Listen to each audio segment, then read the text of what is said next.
Israel और फिलिस्तीन के संगठन हमास के बीच हुआ खूनी संघर्ष आखिरकार थम गया है। गाजा पट्टी पर 11 दिन तक इजराइल के ताबड़तोड़ हमलों के बाद सीज फायर लागू हो गया है। भारत में इजराइल की डिप्टी राजदूत रोनी यदीदिया क्लेन ने हमास के साथ युद्ध विराम का स्वागत किया है।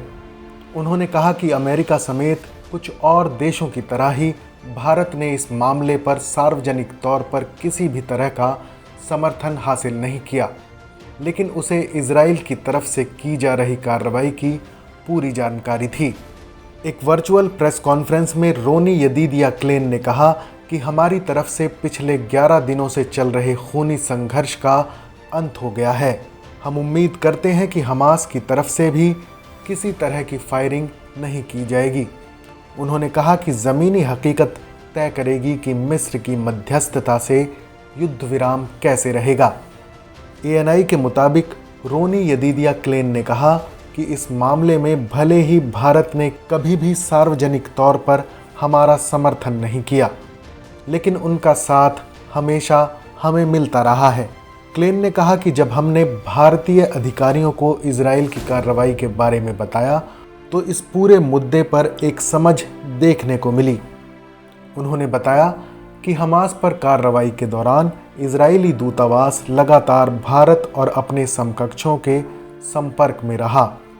रोनी यदीदिया क्लेन ने कहा, जब कभी कोई बड़ी परेशानी आती है तो हम अपने समकक्षों के साथ लगातार संपर्क में रहते हैं।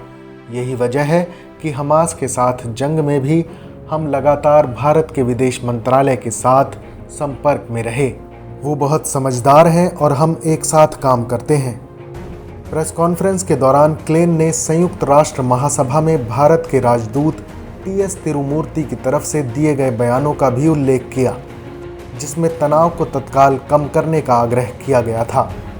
हमास के साथ सीज फायर के बाद इजरायली दूतावास की तरफ से कहा गया कि हमास के हमलों के बाद जिस तरह से हमें अपने दोस्तों का समर्थन मिला, हम उसके आभारी हैं।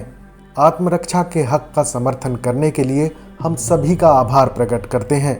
आपका समर्थन हमें आगे बढ़ने की ताकत देता है। इस खबर पर अपनी राय ज़रूर बताएं।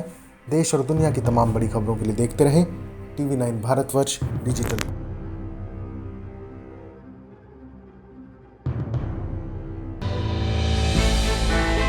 हमने की गलती फिर एक बार, कोरोना ने किया दोबारा प्रहार। मास्क, 2 गज दूरी, करें अपनी सुरक्षा पूरी। कोरोना टीका हम सबको लगाना है, मिलकर साथ समझदारी से कोरोना को हराना है।